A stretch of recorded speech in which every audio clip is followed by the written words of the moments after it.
என்னோடய டான்ஷர் and year piercing ceremony தான். மொட்டை அடித்து காது குத்துற ஃபங்க்ஷனோட வீடியோ. மொட்டை அடிக்கிற வீடியோ வந்து ஆல்ரெடி எடுத்திருந்தோம். ஒரு தெய்வத்துக்கிட்ட எடுக்க சொல்லியிருந்தேன். அது ஹை ரெசல்யூஷனில் போட்டு 6 ஜிபிக்கு எடுத்துருச்சு. அதனால் அதை ஷேர் பண்ணவே முடியல. ஸோ அதனால தான் ஃபோட்டோஸ் ஆட் பண்ணியிருக்கேன். எங்களுக்கு மொட்டை அடிக்கிறது தான் ரொம்ப பயமாக இருந்தது. ஏன்னா அவனுக்கு உச்சி கூடவே இல்லை. ஸோ அந்த இடத்துல எப்படி அடிப்பாங்கன்னு நான் ஒரு 1 வீக்காக சரியாக தூங்கலை. பட் காது குத்துறது ஆப்வியஸாக அவன் நல்லா அழுவான்னு தெரியும். நம் க்ரீம் வாங்கியிருந்தோம் நாங்கள். எங்களால் ஆனால் 1/2 hour முன்னாடி தான் அப்ளை பண்ண முடிஞ்சிருந்தது. இன்னும் முன்னாடியே அப்ளை பண்ணால் தான் எஃபெக்டிவாக இருக்கும்னு சொன்னாங்க. மொட்டை அடிச்சோடனே குளிக்க வைப்பாங்க. ஸோ அதில் நம் க்ரீம் போட்டாலும் யூஸ் இல்லை. உடனே ஒரு 1/2 hour தான் டைம் இருக்கும். அதுக்குள்ளே காது குத்திடுவாங்க. இதில் எங்கே 2 hours முன்னாடி அப்ளை பண்ணுறதுன்னு தெரில எனக்கு. காது வலிக்குங்கிறதுக்காகவே நாங்கள் கொஞ்சம் சின்ன தோடாக தான் வாங்கியிருந்தோம். எடிட் பண்ணும்போது கூட ரொம்ப மனசு கஷ்டமாக இருந்தது. அவ்வளோ அழுதான். அதை பார்க்கும்போதே கஷ்டமாக இருக்குது. ஆதிரன் நான் இப்படி அழுது பார்த்ததே இல்லை. அவ்வளோ அழுதான். நாங்கள் நம் க்ரீம் லேட்டாக அப்ளை பண்ணதில் என்ன ஒரு அட்வான்டேஜ்னால், காது குத்துனதுக்கப்புறம் கொஞ்சம் நேரம் தூங்கிட்டான். அதுக்கப்புறம் தான் அது ஒர்க் ஆக ஸ்டார்ட் ஆச்சு. ஸோ அதுக்கப்புறம் அவன் காம் ஆகிட்டு ஒரு மாதிரி ஜாலியாக இருந்தான். கொஞ்ச நேரம் சாயந்தரம் ஆனோடனே வலி லைட்டாக குறைஞ்சிரும். எல்லா அம்மாவுக்குமே இது லைஃப்பில் வந்து ஒரு சந்தோஷமான மொமெண்ட், அப்புறம் கஷ்டமான மொமெண்ட்டும் கூட. இப்படி அழறத பார்க்குறது வந்து யாராலையும் தாங்கிக்கவே முடியாது. பட் அது கொஞ்ச நேரம் தான். ஆனாலும் கூட ஏற்றுக்க கொஞ்சம் மனசு கஷ்டப்படும். என்னோடய இன்லாஸ் வீட்டில் வந்து ஸ்ட்ரிக்டாக 11 monthஸில் அடித்து காது குத்திடணும்னு சொல்லிட்டாங்க.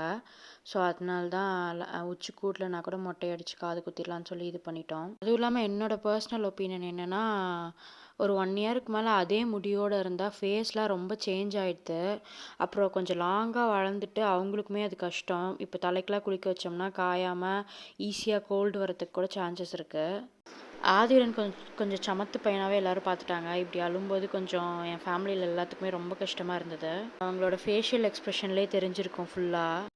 அதுக்கப்புறம் ஒரு 1 to 2 weeksக்கு அவன் காதில் கொஞ்சம் கை வைக்க விடல. பட் நான் எண்ணெய் விட்டுட்டே தான் இருந்தேன். எண்ணெய் விட்டு சுற்றிட்டே தான் இருந்தேன். காதில் கொஞ்சம் கையே வைக்க விடல. நடுவில் என் ஹஸ்பண்ட் ஒரு சம்பவம் பண்ணார். காது குத்தி ஒரு 1 week ஆனதுக்கப்புறம் குளிக்க வைக்கிறேன்னு தூக்கிட்டு போயிட்டு அதோட திருகாணி கொஞ்சம் லூஸாக இருந்தது. அவர் திருகாணி விழுந்ததை பார்க்கல. வந்து துடைக்கும் போது தோடும் கீழே விழுந்துருச்சு. எப்படியும் அவனை கண்டுபிடிச்சிட்டோம். கண்டுபிடிச்சிட்டு அவனுக்கு போட்டு விட்டுட்டேன். பட் அவன் போடும்போது அழலை.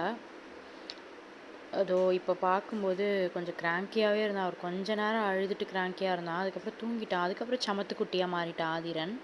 இது எல்லாமே பண்ணிவிட்டு கெடா வெட்டிட்டு அப்புறம் நாங்கள் ஃபைனலாக சாமி கும்பிட்டு வீட்டுக்கு எடுத்துகிட்டு போகிறதுக்கு ரெடி ஆகிட்டு இருந்தோம். எங்கள் கோயிலில் வந்து லேடிஸ் உள்ளே போகக்கூடாது, ஜென்ட்ஸ் மட்டும்தான் அலவுடு. இந்த சீர்வரிசையில் தட்டு வைக்கிறது, அப்புறம் அந்த மொய் வைக்கிறது, ட்ரெஸ் வைக்கிறது, இதெல்லாமே வந்து தனியாக வீட்டுக்கு போய் வச்சுக்கலான்னு சொல்லி பிளான் பண்ணேன். ஏன்னா கோயிலில் இடம் கிடையாது. எங்கள் கூடவே இன்னொருத்தவங்களும் காது குத்த வந்திருந்தாங்க. பட் அந்த பையன் வந்து 11 monthsனால கொஞ்சம் பெருசாக இருந்தான். ஆதிரன் கொஞ்சம் குட்டி பையனாக இருந்தான். வந்து ஆதிரனுக்கு மொட்டை அடிக்கும்போது அவனே அழுதுட்டு இருந்தான். அவனுக்கு மொட்டை அடிக்கும்போது கொஞ்சம் ட்ரபிள் பண்ணான்னு நினைக்கிறேன். காது குத்தும்போதெல்லாம் அந்த பையன் ரொம்ப அழுதான். ஒரு 2 செகண்ட் மூச்சே வராமல் உள்ளே இழுத்து அதுக்கப்புறம் அழுது. அதெல்லாம் பார்க்குறப்போ ரொம்ப பயமாக, நல்ல வேளை ஆதிரன் இவ்வளோ அழலை, இப்படிலாம் அழுதுன்னு தான் நம்ம கஷ்டப்பட்டிருப்போம்னு தோணிட்டு இருந்துச்சு. சிட்டி சைடில் ஹஸ்பண்டோட ஃப்ரெண்ட்ஸ் அவங்கெல்லாம் வந்து கொஞ்சம் சென்னை தான் நேட்டிவ். அவங்கெல்லாம் எப்படி சொல்கிறாங்கன்னா, காது குத்துறது வந்து பொண்ணுக்கு தான், பசங்களுக்கெலாம் இல்லைங்கிற மாதிரி சொல்கிறாங்க. அது கேட்கவே கொஞ்சம் புதுசாக இருந்தது. ஃபைனலாக எல்லாமே எடுத்து வச்சுட்டு சாமிலாம் கும்பிட்டு கிளம்பிட்டோம். இந்த சீர்வரிசை வச்சது, சாப்பிட்டது இதெல்லாம் வந்து பார்ட் 2 வீடியோவில் போடுறேன். Meet you next video. Bye.